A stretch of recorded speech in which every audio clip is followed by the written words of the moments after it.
Assalamualaikum warahmatullahi taala wabarakatuh. A'udzu billahi minasyaitonir rajim. Bismillahirrahmanirrahim. Alhamdulillahi rabbil alamin. Wassalatu wassalamu ala asyrafil anbiya'i wal mursalin sayyidina Muhammadin wa ala alihi wa sahbihi ajma'in. Allahumma rabbi shrah li sadri wa yassir li amri wahlul 'uqdatam min lisani yafqahu qawli. ولا حول ولا قوة إلا بالله العلي العظيم. اللهم انفعنا بما علمتنا وعلمنا ما ينفعنا وعلمنا ما جهلنا وذكرنا ما نسينا. اللهم يسر ولا تعسر رب تمم بالخير. اللهم افتح علينا فتوح العارفين وفقنا توفيق الصالحين. اللهم لا سهل إلا ما جعلته سهلا وأنت تجعل الحزن إذا شئت سهلا. InsyaAllah kita sambung semula pengajian kitab Al-Azkar An-Nawawiyah yang dikarang oleh Imam Nawawi rahimahullah subhanahu wa ta'ala, wa nafa'ana Allahu bi'ulumihi fid darain amin. Zikir dalam salat jenazah. Katanya salat jenazah hukumnya fardu kifayah. Demikian juga memandikan, mengafani dan menguburkannya. Muslimin muslimat yang dirahmati oleh Allah Subhanahu wa taala. Apabila seorang muslim meninggal dunia, yang mana dia mati saat itu bukan mati syahid di medan perang, maka diwajibkan kepada orang yang hidup melakukan ataupun buat 4 perkara kepada si mati. Yang pertamanya adalah memandikannya, yang keduanya adalah mengkafankannya, yang ketiganya adalah solat, yang keempatnya mengebumikannya. Baik. Tapi kalau orang yang mati syahid, orang yang mati syahid dalam medan perang lawan dengan orang kafir, maka tidak boleh kita mandi dan tidak perlu kita sembahyang, hanya kafan dan tanam dengan pakaian dia. Baik. Jadi apa yang disebut oleh Imam Nawawi adalah solat jenazah hukumnya fardu kifayah. Fardu ni maksudnya wajib. Kalau buat dapat pahala, kalau tak buat berdosa. Fardu kifayah, maksud dari fardu kifayah, fardu kifayah adalah ada je orang buat sudah memadai. Kalau tak ada buat langsung, seorang pun tak buat, maka semuanya berdosa. Melainkan tak semua dosa, melainkan kalau pihak pemerintah menghalang. Boleh sembahyang ataupun boleh benda yang fardu kifayah. Sebagai contoh, mandi boleh, tapi pihak pemerintah halang, tak boleh mandi. Maka kita nak mandi sangat, tapi pihak pemerintah tak boleh mandi. Kalau mandi mungkin ada tindakan semua sekali, maka lepas daripada bahagian kita, hak yang bertanggungjawab adalah pihak pemerintah. Kita buat contoh je. Kita buat contoh. Contohnya macam sebahagian daripada mangsa Covid. Sebagai contoh, sebahagian daripada mangsa Covid. Yang mana sebahagian daripada mangsa Covid, hak yang meninggal dunia peringkat awal dulu, kira pakai tak ada benda dah, pakai buku, sembahyang, tanam. Okey. Lepas daripada tu tukar kepada tak belum mandi tapi tayamum. Mula tayamum atas beg. Lepas tu tayamum atas tubuh. Tapi mandi dok. Jadi apabila tayamum atas tubuh mandi dok, sebab itu adalah arahan sampai beberapa video kepada hamba, yang mana video yang sampai kepada hamba secara kebetulan orang-orang rapat dengan kita mati. Bukan satu video, beberapa video. Jadi hamba tengok Allah Rabbi, kalau buat lagu ni memang dok kena sungguh. Dan kalau perasan hamba memang lantang bab ni sebelum daripada ni. Dalam Facebook melantang sungguh. Dan bukan setakat dengan kawan-kawan melantang sungguhlah. Jadi kalau sekiranya boleh setuh tubuh, apa dah nak mandi? Bukan mandi tak ada masalah pun boleh. Tak setuh tubuh pun boleh. Mandi dengan jauh pun boleh. Dan kalau tengok sebagai contoh, ulama di Thailand sepakat menentang perkara ni. Akhirnya mereka boleh mandi. Tak ada masalah pun. Begitu juga negara-negara Islam yang lain, hamba rujuk ke beberapa buah negara biasa je mandi. Jadi tak mandi. Jadi bila tak mandi, sedangkan benda tu boleh mandi. Buktinya setuh tubuh tu boleh. Ambo malah nak tunjuk video je. Kalau tunjuk video kejut. Ambo tunjuk beberapa kepada sahabat-sahabat yang ada jawatan dalam kerajaan dalam semua sekali. Kejut dia kata, dah apa buat gini? Dia hot ni yang budak bunyi yang berkata ni. Cuma budak saya buat video takut mengaibkan orang yang meninggal dunia. Kalau saya buat video memang cukup teruk lah. Bukan satu video, 4 video. Orang yang terdekat dengan hamba mereka. Baik, muslimin muslimat yang dirahmati oleh Allah Subhanahu wa taala. Jadi, hak yang nak buat saat itu, kalau sekiranya boleh buat, kesalahan bukan kepada kita. Sebab kita nak buat. Kesalahan kepada siapa? Kepada pihak pemerintah. Baik. Jangan takutlah benda hak yang salah. Dan apa kita takut ni? Oh, takut nak kata dah benda salah kita kena kata salah. Kalau hamba tunjuk video memang kejut lah tengok. Tapi dia nak tunjuk lah video. Orang tertentu je hamba tunjuk. Baik.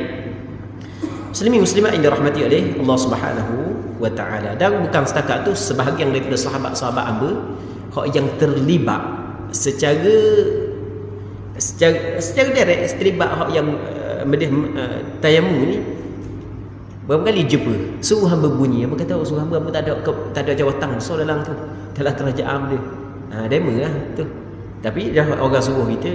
Patut ada beberapa orang sahabat-sahabat orang jumpa suruh hamba bunyi dah.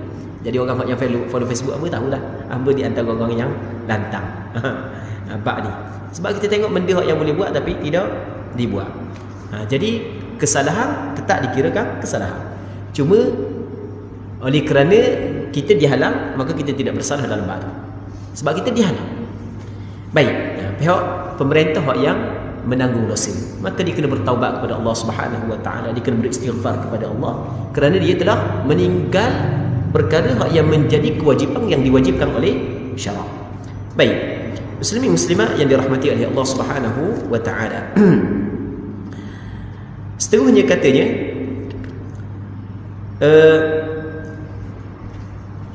yang paling benar adalah mana? Ini semua sudah disepakati. Maksudnya ini semua disepakati.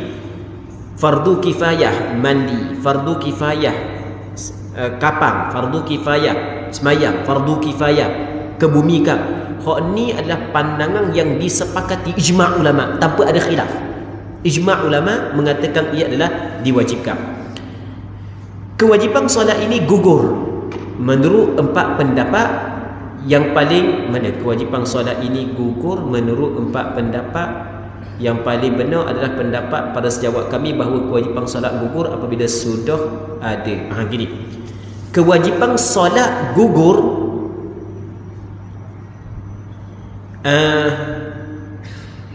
mana dia terjemah lagu ni terjemah ni dah pernah kena terjemah ni. Nanti kita tengok terjemah yang lebih tepat dah pernah kena terjemah lagu ni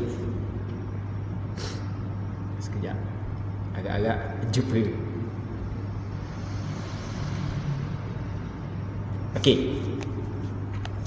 dikata wa fi ma yasqutu bihi fardhus salati arba'atu awjuh, dan tentang perkara yang gugur dengannya fardu sembahyang ada 4 pandangan.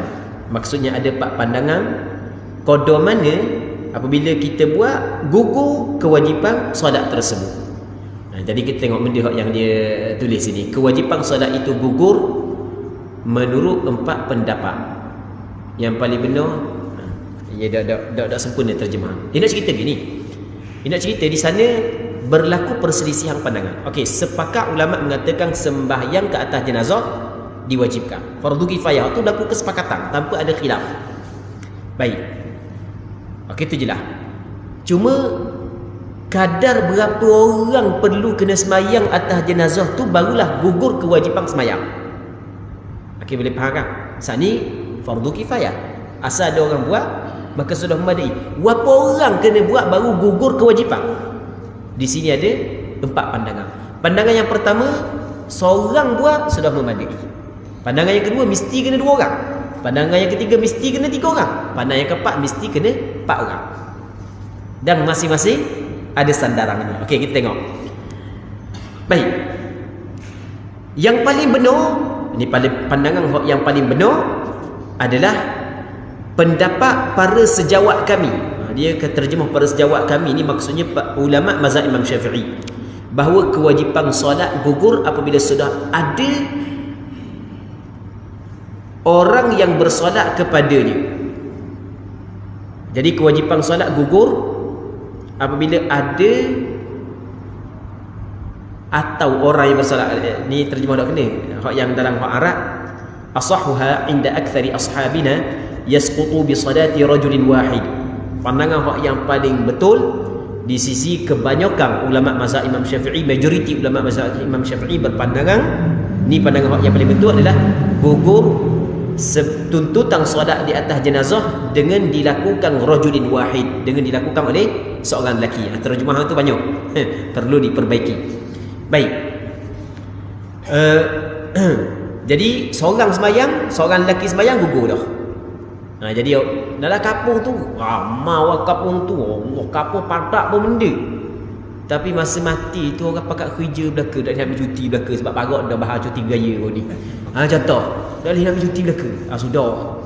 Jadi hak yang adanya tu imam, sebab tu imam pecah lama dah. Hak tu seorang je. Tok Bilal pun masih lagi kerja lagi, dia nak ambil kau nak ambil cuti tak boleh kau. Jadi seorang je bayang Allahu akbar.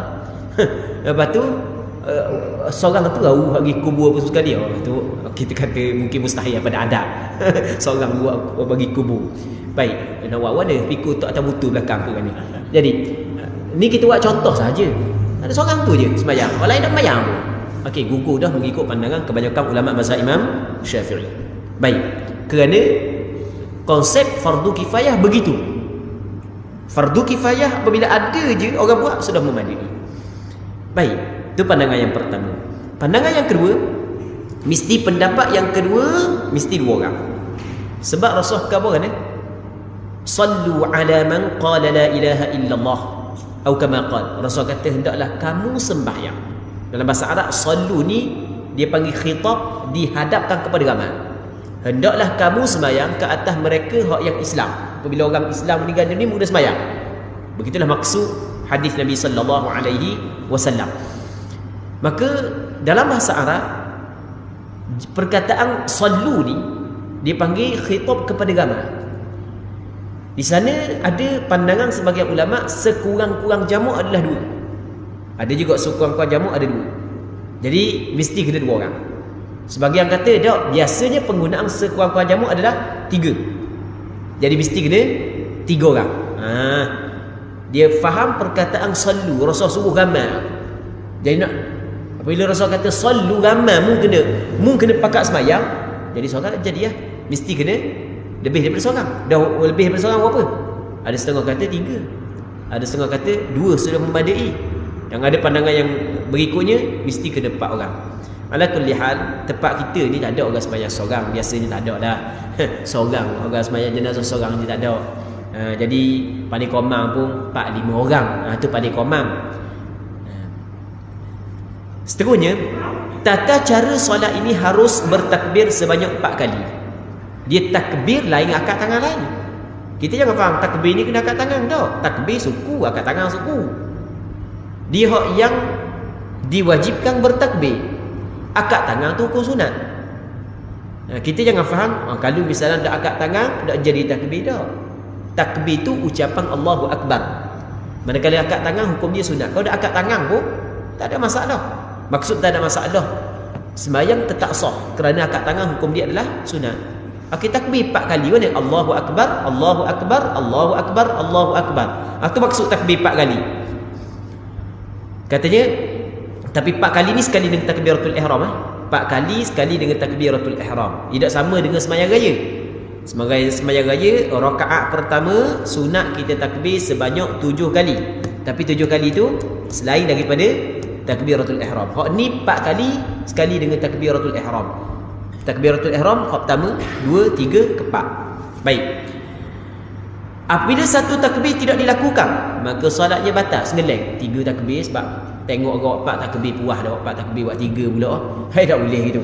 Batal sembahyang, tak sah sebab tidak cukup rukun dia. Sekurang-kurang 4 takbir.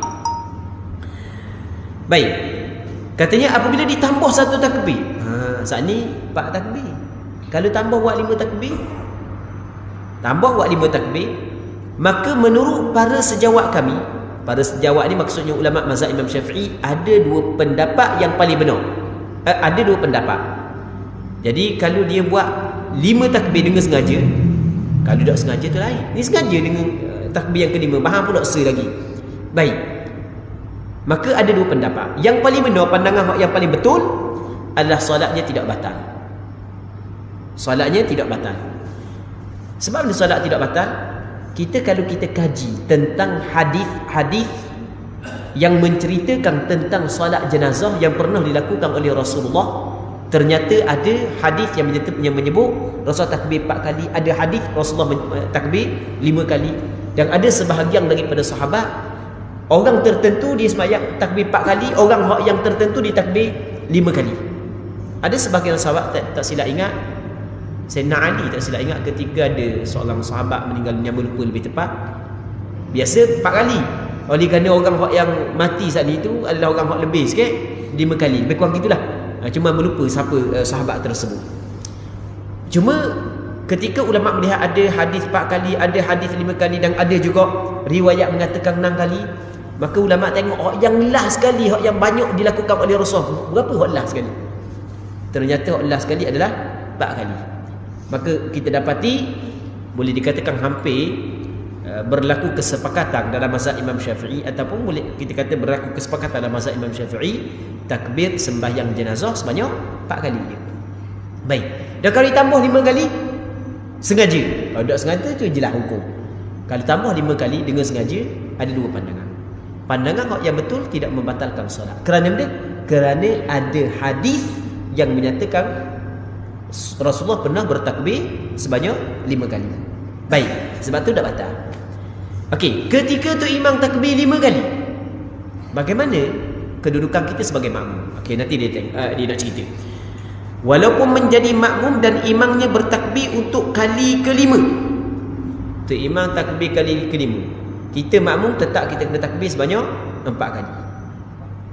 Kita kena takbir 4 aje. Maksudnya tak perlu takbir yang kelima. Sebab mungkin tu imam takbir yang kelima tu sengaja. Kalau sengaja dah batal sembahyang tak imam. Dan mungkin tu imam takbir yang kelima saat itu dah sengaja, terlupa. Baik. Main jarang sekali sembahyang jenazah, lepas tu tiba-tiba orang hak mati tu orang dekat pula. Orang suruh kita jadi tu imam. Nak siapa sembahyang, masa sembahyang tu tak tahu debur perut macam mana. Orang nak jadi tak biasa jadi tu imam kan. Dudak rasa gelak gambar, rasa gelak sekali cerah bumi. Siapa orang lain tolak duduk depan tu belah-belah ketok Allahu Akbar, tak tahu berapa bilangan takbir, sampai kelimanya faham. Kira tu nak orang ni dimaafkan. Baik. Dan makmum apabila terimam buat takbir sampai ke 5 kali, dia tak boleh terimam takbir yang kelima subhanallah, terimam dia nak undur dah. Dia nak macam tambah rakaat boleh undur semula. Allahu Akbar subhanallah, dia nak undur dah, nak undur kan dia. Nak undur kan dia. Lepas ajalah. Baik. Katanya apabila kita katakan bahawa takbir kelima membatalkan solat, maka makmum harus meninggalkan imam sebagaimana jika imam melakukan solat rakaat kelima. Apabila kita memilih pendapat yang lebih benar, iaitu tidak batal solatnya, maka makmum tidak meninggalkan imam, tetapi tidak mengikutinya sesuai dengan pendapat yang paling benar dan masyhur. Ada juga pendapat lemah daripada sebahagian sejawat kami bahawa makmum tetap mengikut imam. Okey. Dia nak cerita dia, kalau tu imam akad takbir kali kelima, ada pandangan lemah dalam mazhab Imam Syafi'i ketika tu makmum kena ikut imam. Okey, pandangan yang kuat adalah makmum saat itu tidak perlu ikut imam untuk takbir yang kelima. Baik, tidak perlu ikut imam untuk takbir yang kelima. Tak perlu. Dan adakah wajib makmum niat mufaraqah pada ketika itu? Jawapannya tidak. Tidak wajib makmum niat mufaraqah. Dan sebab benda tak wajib makmum niat mufaraqah? Kerana satu, pandangan yang pertama, hak yang paling kuat, bahawasanya sembahyang imam dah batal. Pandangan yang kedua, hak yang kata batal sekalipun kalau tu imam sengaja, makmum tak wajib niat mufaraqah, kerana ada ihtimal, tu bahasa kita, ada kemungkinan tu imam buat dengan lupa. Kita tak tahu tu imam sengaja ke tu imam lupa, kita tak tahu. Jadi bila kita tidak tahu, maka ketika tu masih lagi boleh kita mengikut imam, sebab kita tidak yakin imam batal solat ni. Baik. Katanya apabila kita memilih pendapat bahawa makmum tidak mengikut imam, maka apakah makmum menunggu atau mengucapkan salam bersama imam atau salam sendiri? Ada dua pendapat. Yang paling benar adalah makmum menunggu untuk mengucapkan salam bersama imam. Okey, itu jelas lah. Jadi ditunggulah. Tak lama pun tunggu. Perbahasan masalah ini telah saya jelaskan secara terperinci berikut dalil-dalilnya dalam kitab Syarhul Muhadzab. Dia kata ni perbahasan ni saya jelas secara terperinci bersama dengan dalil-dalilnya dalam kitab dia Syarah Muhadzab. Benda yang nak khabar kita ni. Mungkin tengok sana lah. Tengok sana. Tengok sana. Kalau faham suruh tengok sana ni, sebenarnya dia khitab ni, dia khabar ni bukan kepada orang awam ni, kepada orang-orang pandai. Sebab kitab Syarah Muhadzab adalah kitab yang terlalu tinggi. Bukan kitab rendah, kitab tinggi Syarah Muhadzab ni. Bukan kitab tinggi, terlalu tinggi. Kitab Syarah Muhadzab, kitab Majmu'. Baik. Kita tengok sana lah. Tengok sana. Kawan ni kitab Majmu' pun dah kenal. Baik. Disunatkan untuk mengangkat tangan bersama dengan setiap kali takbir. Allahu Akbar, sunat angkat tangan. Setiap kali takbir, sunat angkat tangan. Sedangkan sifat takbir, bagaimana sifat takbir, sunat, apa yang disunatkan dalam takbir, apa yang membatalkan takbir, syarat-syarat takbir, dan segala perkara yang berkait dengan takbir, sama ada dengan penjelasan sama dengan penjelasan pada bab sifat solat dan zikir-zikir ni. Dulu dalam bab solat dulu kita ada bincang dah berkenaan dengan takbir intiqalat, takbiratul ihram. Jadi benda yang disunatkan. Begitu juga syarat-syarat takbir saat itu sudah dibincang sebelum ni. Sama je. Jadi dalam kita bertakbir saat itu, jangan kita memanjangkan hamzah pada lafaz a. Kalau panjangkan hamzah lafaz a, jadi Allah makna dia lain. Jadi takbir. Sama juga jangan panjangkan lafaz bar, kalimah huruf ba. Kalau panjangkan huruf ba, jadi makna dia lain. Allahu Akbar, makna dia lain. Okey. Itu sebagai contoh syarat-syarat yang perlu dipenuhi. Baik. Katanya zikir-zikir yang dibaca pada solat jenazah, di antara takbir-takbir itu, hak dicelah-celah takbir. Pada takbir pertama membaca surah Fatihah. Allahu Akbar, lepas takbir pertama baca surah Fatihah. Cuma pandangan mu'tamad dalam mazhab Imam Syafi'i, bahawasanya baca Fatihah tidak disyaratkan dilakukan selepas daripada takbir yang pertama. Yang penting ada bacaan Fatihah dalam solat jenazah. Sama ada kita baca selepas daripada takbir yang pertama, ataupun kedua, ataupun ketiga, ataupun keempat, boleh. Cuma hak yang paling comel kita baca Fatihah dalam takbir yang pertama. Baik, itu hak yang paling comel. Dan kewajipan membaca Fatihah dalam solat jenazah adalah kepada orang sembahyang seorang diri, kepada imam dan kepada makmum. Orang sembahyang seorang diri, dia kena baca Fatihah. Sebab Fatihah adalah rukun sembahyang jenazah. Orang jadi itu imam, dia kena baca Fatihah. Sebab Fatihah adalah rukun sembahyang jenazah. Orang jadi makmum, kena baca Fatihah. Kerana Fatihah adalah rukun sembahyang jenazah. Melainkan makmum masbuk. Pula dah. Ada juga ke makmum masbuk dalam solat jenazah? Ada. Melainkan makmum masbuk. Baik. Bagaimana ukuran makmum masbuk dalam sembahyang jenazah? Ukurannya adalah dia tidak sempat tempoh untuk membaca Fatihah sehinggalah Tok Imam mengangkat takbir yang berikutnya. Okey, Tok Imam Allahu Akbar, dia duk buat hari. Dah Tok Imam anak si mati duk nangis daripada malam dah. Serak suara. Jadi masa angkat takbir tu campur dengan takut pula, debar pula tak apa nak bunyi. Kawan hok duk belakang tu duk buat lagi. Tengok orang depan angkat takbir, lama dah angkat takbir. Tok Imam sampai ke waladhdallin, dia baru Allahu Akbar. Kepada Allahu Akbar, Bismillahirrahmanirrahim. Tiba-tiba Tok Imam angkat takbir berikutnya. Maka ketika tu gugur bacaan Fatihah daripada makmum tersebut. Dah wajib dah dibaca.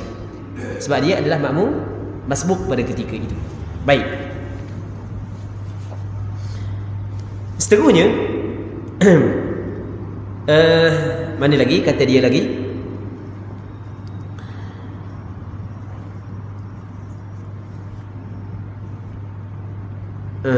Mana ni? Tak jumpa.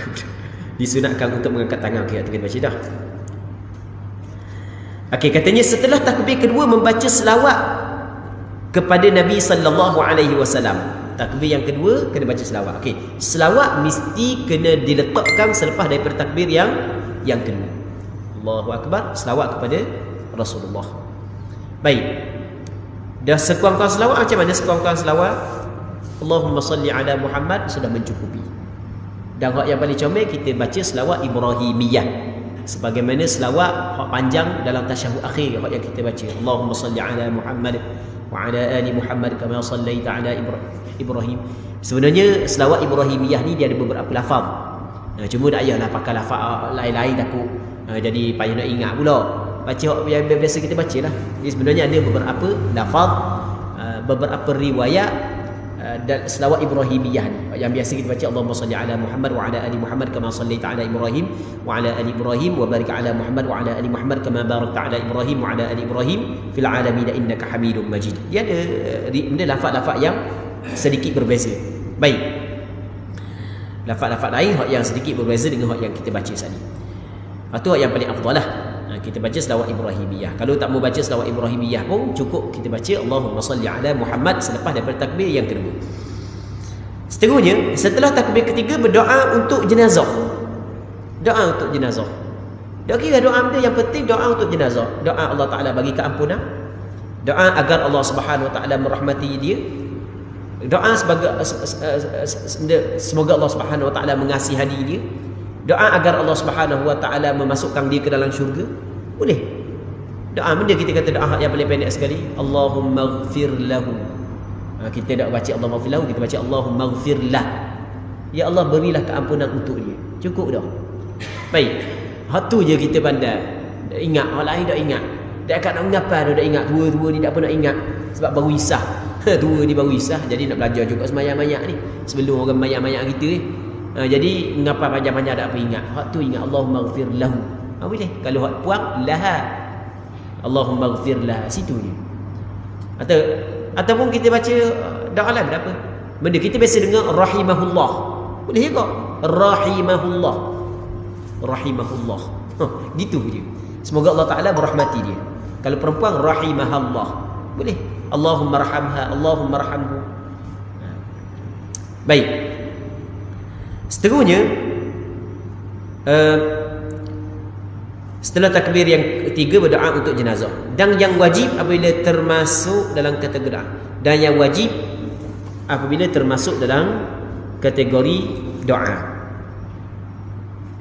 Katanya wal wajibu minhu ma yaqau alaihi ismud du'a. Maksudnya hak yang wajib benda hak yang dinamakan sebagai doa. Itu hak yang wajibnya. Kalau orang panggil doa kepada si mati sudah memadai. Itu maksud dia. Katanya dan yang wajib apabila termasuk dalam kategori doa. Sedangkan setelah takbir keempat tidak diwajibkan zikir apa pun. Ya, lepas daripada takbir keempat Allahu Akbar tak ada bacaan wajib.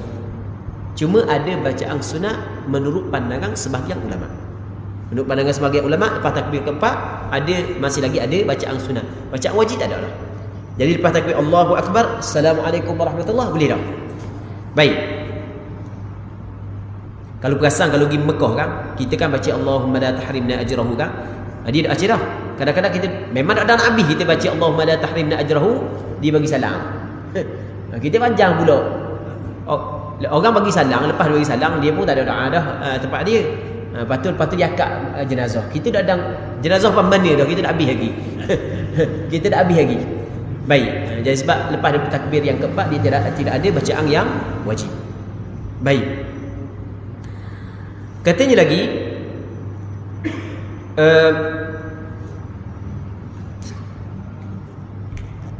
namun dianjurkan untuk membaca zikir yang akan saya sebutkan nanti insya-Allah. Walaupun tidak ada bacaan wajib, adalah bacaan yang sunat kita baca pada selepas daripada takbir yang keempat. Selepas daripada takbir yang keempat. Para sejawat kami, maksudnya ulama mazhab Imam Syafi'i, berbeza pendapat tentang sunat membaca ta'awudz, doa iftitah setelah takbir pertama sebelum membaca surah Al-Fatihah. Berlaku khilaf. Ta'awudz, a'udzubillah, doa iftitah Allahu akbar kabira walhamdulillahi katsira subhanallahi bukratan wa asila sampai ke akhir. Berlaku khilaf sunat ataupun tidak. Dan begitu juga dalam surah setelah Fatihah, lepas daripada baca Fatihah, baca surah, sunat ke tak, berlaku khilaf. Ada 3 pendapat dalam masalah ini. Pertama, hukumnya sunat kedua-dua. Maksudnya baca doa iftitah dulu, lepas tu baru a'udzubillah, baru baca Fatihah. Baik, kedua bukan. Pertama hukumnya sunat. Hukum sunat kedua langgar ikut dah dia baca. Pertama hukumnya sunat. Gitu. Di situ. Kedua hukumnya tidak sunat. Ketiga, dan ini yang paling benar, disunatkan membaca ta'awudz saja tanpa doa iftitah dan surah setelah Al-Fatihah. Baik, kita ada 3 sini. Ta'awudz, a'udzubillah, doa iftitah, baca surah selepas daripada Fatihah. Ulama berbeza pandangan. Ada 3 pandangan. Pandangan pertama sunat baca belaka. Pandangan yang kedua tak sunat baca belaka. Allahu akbar, bismillahirrahmanirrahim selalu. Pandangan yang kedua. Pandangan yang ketiga, doa iftitah tak sunat, a'udzubillah sunat, surah tak sunat. Allahu akbar, a'udzubillah selalu, tak perlu Allahu akbar kabira. Dan pandangan yang ketiga adalah pandangan hak yang betul. Pandangan hak yang mu'tamad adalah pandangan yang ketiga. Baik. Dan kenapa tidak sunat doa iftitah? Kerana apa yang dituntut dalam jenazah adalah bersegera. Kata Rasul, asri'u bil janazah atau kama qala, hendaklah kamu bersegera dengan jenazah. Jadi baca doa tu, baca doa ni panjang, tidak digalakkan. Sama juga dengan lepas daripada solat jenazah, kan tempat kita kadang-kadang ni baca doa pula kan. Sebenarnya kalau baca doa panjang-panjang selepas daripada solat jenazah tu bukan tidak digalakkan. Kalau nak baca sangat pun baca dah pendek-pendek aja. Jangan baca panjang sangat. Panjang sangat hal tu tidak digalakkan. Baik. Seterusnya mereka semua sepakat akan sunat membaca amin setelah daripada Fatihah. Ini tak ada khilaf lah. Wadallin. Amin tu kena baca ke tak? Tak ada khilaf, sunat baca. Sepakat ulama mengatakan sunat baca amin selepas daripada wadallin. Seterusnya kami riwayatkan dalam Sahih Al-Bukhari daripada Ibnu Abbas radhiyallahu anhuma bahawa dia melakukan solat jenazah. Kata Imam Nawawi, hamba riwayatkan dalam kitab Sahih Bukhari daripada Abdullah bin Abbas, yang mana Abdullah bin Abbas melakukan solat jenazah, dia membaca surah Al-Fatihah. Abdullah bin Abbas baca surah Fatihah, kemudian mengatakan, agar kamu tahu bahawa itu adalah sunat. Dibaca kuat. Dibaca mayang jenazah, dibaca kuat. Sebab dia kata supaya mung tahu, maksudnya orang yang di belakang dia, bahawasanya bacaan Fatihah dalam solat jenazah adalah sunat. Maksudnya sunat di sini bukan kalau buat dapat pahala, dak buat berasa, bukan. Sunnah maksudnya ini adalah jalanan dan cara Rasulullah. Baik. Perkataan Ibnu Abbas bahawa itu adalah sunat sama seperti perkataan para sahabat lain, termasuk dari sunat demikian dan demikian. Sama lah. Sahabat lain kata termasuk dalam sunnah Rasulullah benda ni. Disebutkan dalam Sunan Abu Daud, sesungguhnya itu termasuk dalam sunat. Sehingga hadis ini memiliki konteks marfu' kepada Rasulullah sesuai dengan dasar-dasar pelajaran ilmu hadis. Maksudnya, dia kalau sahabat kata minas sunnati kadza wa kadza, antara sunnah Rasulullah begiang-begiang, walaupun itu adalah perkataan sahabat, tapi pada hukumnya adalah daripada Nabi sallallahu alaihi wasallam.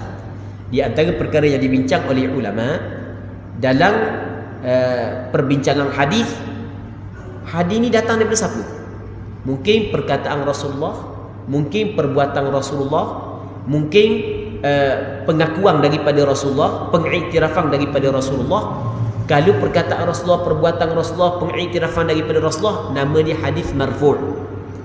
Yang pertama. Yang keduanya di perkataan tabi'i, perkataan sahabat, perbuatan sahabat, pengakuan daripada sahabat. Hak ni dia bukan panggil hadis marfu', ni dipanggil hadis mauquf. Ni perkataan tabi'in, perbuatan tabi'in. Hak ni dipanggil hadis maqtu'. Jadi antara perbincangan yang dibincang oleh ulama hadis adalah lafaz ni datang daripada siapa, perbuatan ni datang daripada siapa. Kalau datang daripada Rasulullah, perkataan ni, perbuatan ni, maka hadis marfu'. Dia kalau perkataan Rasulullah, perbuatan Rasulullah tu jelas, menjadi hujjah, menjadi dalil. Kalau perkataan sahabat,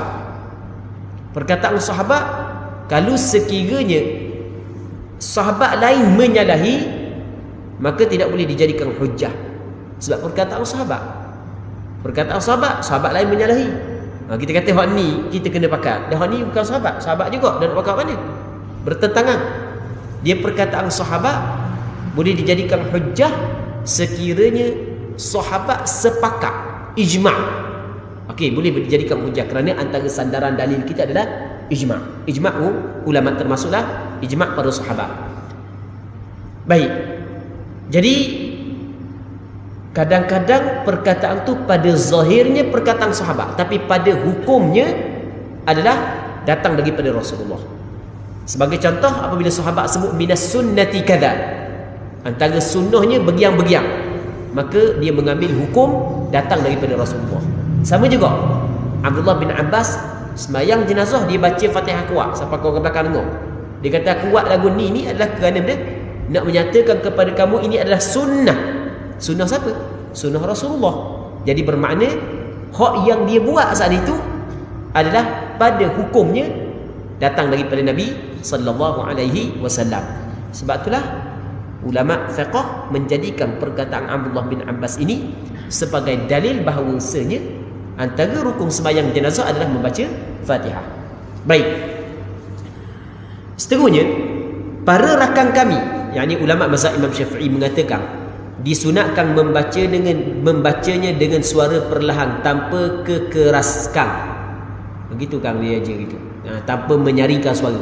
Baik solat tersebut dilakukan pada siang maupun malam hari. Jadi sembahyang jenazah buat siang hari ke buat malam ke, dalam baca Fatihah kena baca dengan perlahan. Baik. Inilah pendapat yang paling benar dan termasyhur di kalangan hampir seluruh sejawat kami. Seluruh sejawat kami maksudnya seluruh ulama mazhab Imam Syafi'i. Namun sekumpulan daripada mereka berpendapat apabila solat itu dilakukan pada siang hari maka dibaca dengan suara perlahan, dan apabila dilakukan pada malam hari maka dibaca dengan kuat. Okey, kesimpulan. Sembahyang jenazah yang dilakukan pada siang hari sepakat tanpa ada khilaf baca secara perlahan disunatkan. Tapi kalau sembahyang jenazah dilakukan pada malam hari, itu berlaku khilaf. Adakah sunat baca perlahan ataupun nyari? Pandangan mu'tamad, pandangan yang betul, pandangan yang kuat adalah sunat baca dengan perlahan. Namun ada pandangan yang kedua, pandangan yang dhaif, mengatakan sunat baca dengan nyari. Katanya setelah takbir kedua minimum membaca Allahumma salli ala Muhammadin. Hak tu hak yang paling kurang sekali baca Allahumma salli ala Muhammad. Dan disenatkan untuk menambahkan lafaz wa ala ali Muhammad. Allahumma salli ala Muhammad wa ala ali Muhammad. Sunat tambah. Namun tambahan ini tidak wajib menurut kebanyakan sejawat kami. Kebanyakan ulama mazhab Imam Syafi'i tidak wajib. Memang sebahagian sejawat kami, sebahagian ulama mazhab Imam Syafi'i mengatakan bahawa hal itu hukumnya wajib. Tetapi pendapat ini keliru dan lemah. Pendapat tidak betul pendapat lemah yang mengatakan wajib kena kata wa ala ali Muhammad. Wajibnya Allahumma salli ala Muhammad. Katanya disunatkan setelah takbir kedua untuk berdoa bagi kaum muslimin dan muslimat apabila waktunya mencukupi. Sunat setelah takbir kedua untuk berdoa bagi kaum muslimin dan muslimat apabila waktu mencukupi. Allahu Akbar. Kita jadi makmum sebagai contoh. Kita pun baca Fatihah. Lepas tu imam pun Allahu Akbar takbir yang kedua. Kita pun Allahu Akbar. Kita habis dah baca selawat. Tapi imam dah akad lagi takbir yang ketiga. Kita pun doa kepada orang Islam. Allahumma ghfir lil mu'minina wal mu'minat wal muslimina wal muslimat. Sunat. Ini hak yang dinyatakan oleh Imam Nawawi rahimahullahu subhanahu wa ta'ala.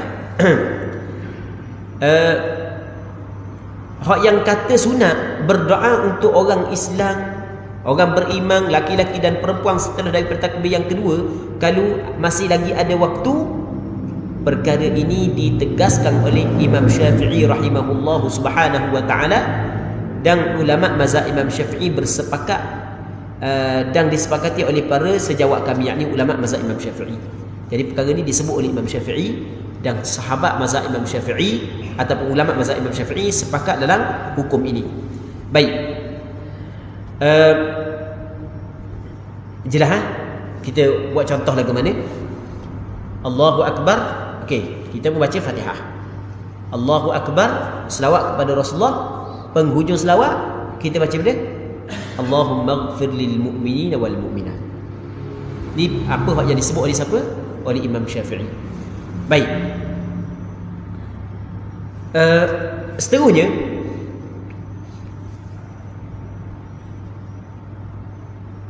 Al-Muzani seorang ulama besar dalam mazhab Imam Syafi'i, anak murid kepada Imam Syafi'i. Imam Al-Muzani menukil, dia memetik daripada Imam Syafi'i bahawa disunatkan juga untuk bertahmid kepada Allah, memuji Allah.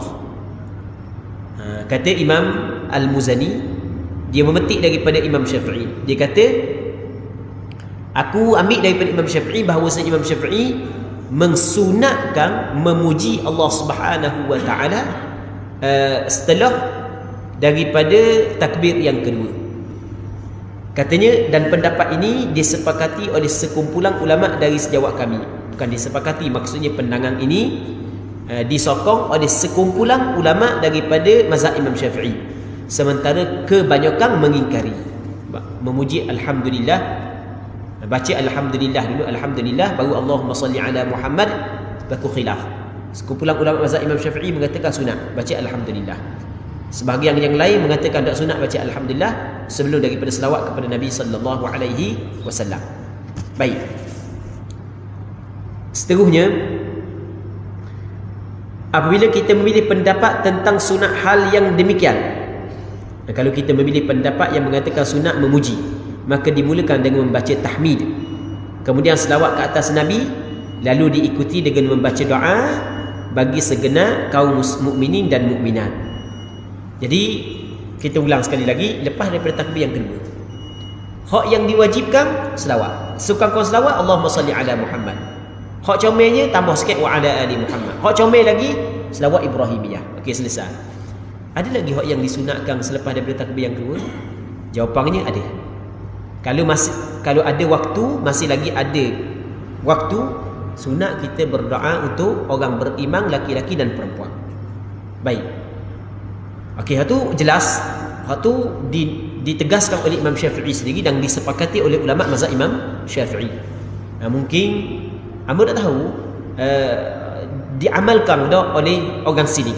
Kita tak tahu diamalkan ke tak. Baik, ni adalah benda hak yang disepakati oleh ulama mazhab Imam Syafi'i. Cuma selagi hak berlaku khilaf adalah ucapan alhamdulillah. Adakah disunatkan? Imam Muzani dia memetik daripada Imam Syafi'i mengatakan sunat.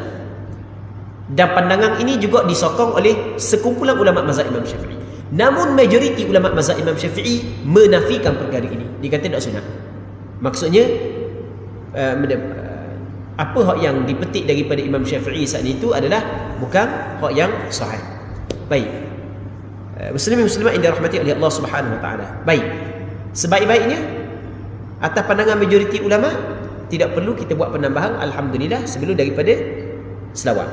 Namun kalau kita nak baca sekalipun tidak menjadi masalah kerana ia adalah pandangan sebahagian ulama mazhab Imam Syafi'i. Apatah lagi anak murid Imam Syafi'i sendiri hak yang memetik perkataan ini, iaitu Imam Muzani. Imam Muzani anak murid kepada Imam Syafi'i. Kalau kita nak baca cara dia, bagaimana cara dia, penyusunan dia? Allahu Akbar. Okey, itu takbir pertama, baca Fatihah. Allahu Akbar. Alhamdulillahi Rabbil Alamin. Allahumma salli ala Muhammad wa ala ali Muhammad. Sampai habis Allahumma ighfir lil mu'minina wal mu'minat. Baik. Seterusnya kata dia lagi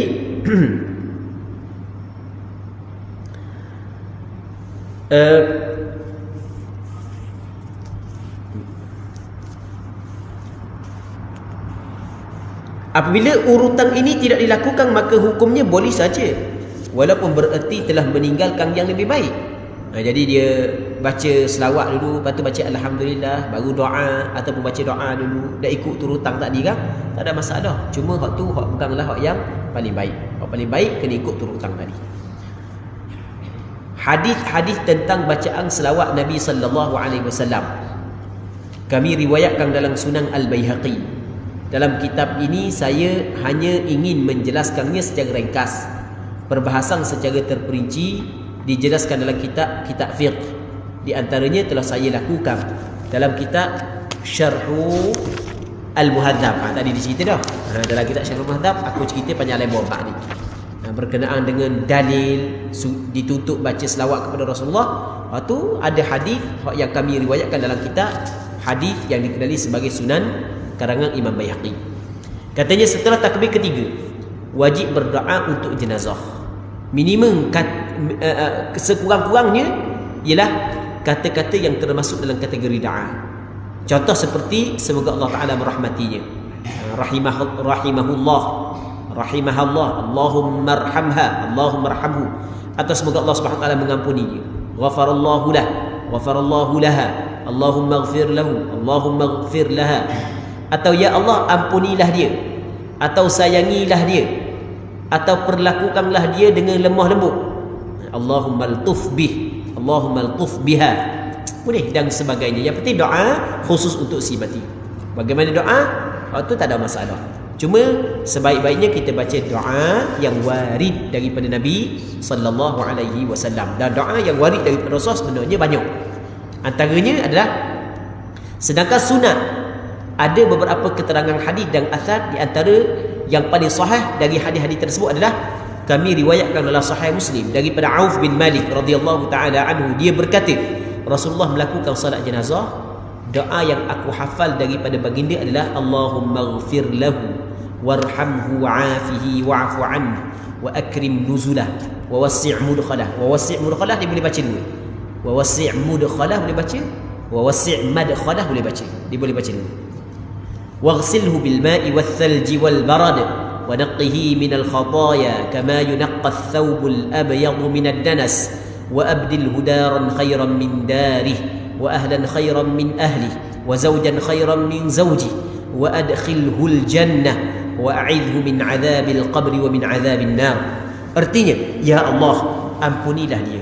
Allah, orang semayang, kalau ramai semayang, setiap semayang saat itu khusyuk pula.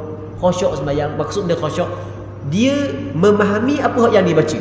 Sebab ada orang dia semayang baca doa, dia tak faham dia baca. Rabbi ighfirli pun tak tahu dia dibaca, tak tahu. Dah baca Rabbi ighfirli tak? Benda dibaca pun dia tak faham. Baik, andai kata orang hak semayang tu 100 orang ke 200 orang ke 50 orang ke, setiap seorang ketika berdoa dia faham apa yang dia doa, dan dia doa bukan hanya dengan mulut, bukan dengan hati. Allah Rabbi, Allah Ta'ala bagi keampunan kepada si mati. Allah SWT merahmati dengan berkat doa orang-orang yang berdoa. Ya Allah ampunilah dia, sayangilah dia, lepas tu selamatkanlah dia, maafkanlah dia, muliakan tempatnya, luaskan tempat masuknya. Tempat masuk tu kubur lah. Minta Allah Ta'ala luaskan kuburnya. Mandikanlah dia dengan air salji dan embung. Dia gini kalau tengok mandilah dia dengan air salji dan embung. Maksud dia pada perkataan waghsilhu bil ma'i wath thalji wal barad, basuhlah dia ya Allah dengan air dan dengan salji. Al barad ni manik macam kalau kita kata hujan batu tu kan, hujan yang batu tu manik salj, bar al bar atau yang asal makna dia. Jadi maksudnya air ni diguna untuk membersihkan sesuatu yang kotor.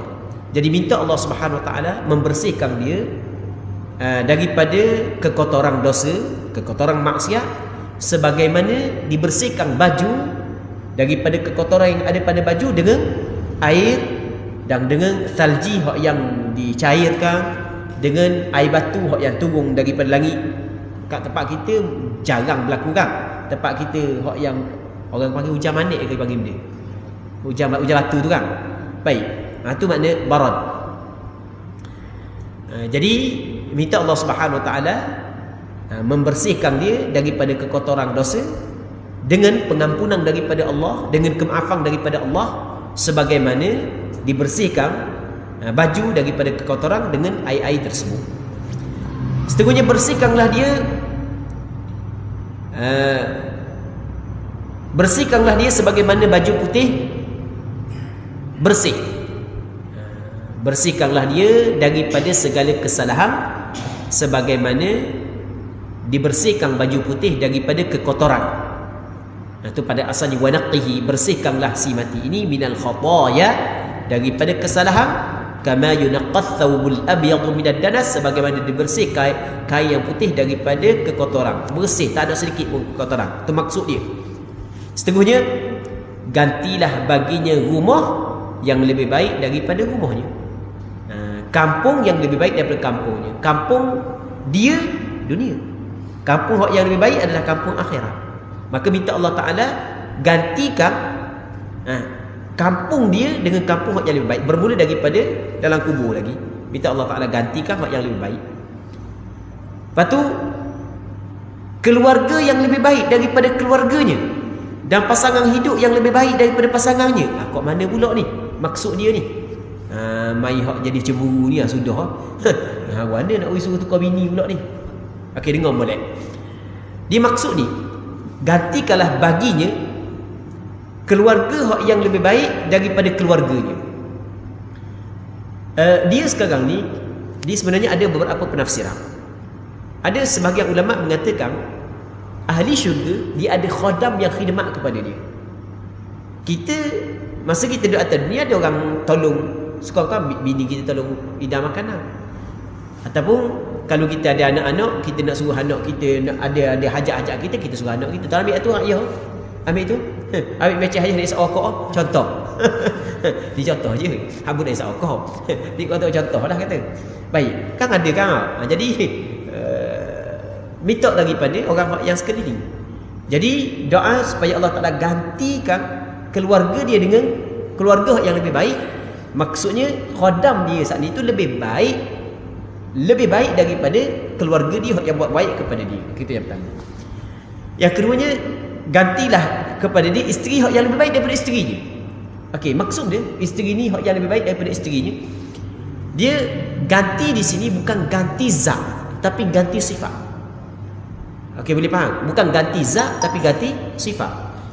Jadi minta Allah Subhanahu Wa Taala gantikan kepada dia isteri yang sifat dia lebih baik daripada sifat isteri yang sebelum ni. Andai kata isteri dia saat itu adalah ahli syurga, maka isteri itu dia akan kembali kepada dia. Okey, itu maksud dia. Dan ahli syurga sudah pasti jauh lebih mulia, lebih baik sifat dia berbanding dengan orang tersebut ketika berada di atas dunia. Baik. Okey, itu yang pertama. Yang keduanya, kalau sekiranya isteri dia ataupun suami dia bukan ahli syurga, maka Allah Subhanahu Wa Taala akan bagi kepada dia mana-mana penghuni syurga yang tidak mempunyai suami ataupun tidak mempunyai isteri yang lebih baik daripada suami dan isteri dia. Ada sudah pasti begitu, kerana yang masuk neraka ia tidak baik. Yang baik adalah yang masuk syurga. Kan manusia tidak sama kan, dan kita mengharapkan pasangan kita kekal sehingga kepada syurga. Tapi kita tidak tahu penghujung syurga ataupun neraka, kita tidak tahu. Dan seseorang suami ke isteri ke, dia akan berhimpun semula dalam syurga dengan suami dan isteri yang masa dia mati. Bukan, tak tepat lagi ayat yang tepat gini. Katakanlah orang lelaki itu mati dan bini dia tidak berkahwin lain sehingga bini dia mati, maka bini tersebut akan bersama dengan suami. Dia isteri ni dia akan bersama dengan suami yang last sekali. Yang last sekali. Dia akan bersama dengan suami yang last sekali. Itu disebut dalam beberapa athar. Jadi kalau sekiranya isteri dia lepas daripada kematian dia nikah lain, jadi bermakna dia bersama dengan suami baru di syurga nanti kalau sekali masuk syurga. Ni nikah seorang dah atas dunia, mati muda pula. Mati muda pula. Maka di akhirat nanti Allah Subhanahu Wa Taala akan bagi kepada dia perempuan daripada penghuni syurga, penghuni dunia yang masuk syurga, yang tidak mempunyai suami. Mungkin ada orang puan yang ada nikah, ada mungkin ada orang puan yang suami dia duduk dalam neraka, yang akan Allah SWT bagi kepada dia. Maka Allah Ta'ala bagi benda yang lebih baik untuk dia. Baik.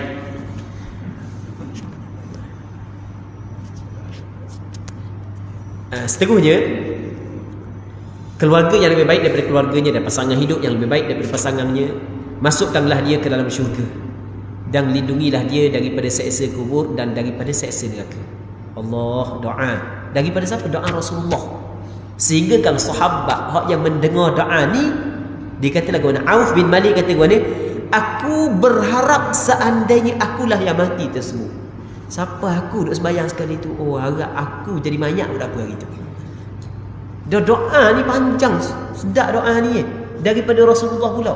Macam kita khabar 2 minggu lepas, kalau orang sembahyang saat itu pakat nangis doa kita, banyak pula doa kepada kita. Oh, kita kata aku mati pula apa duduk depan.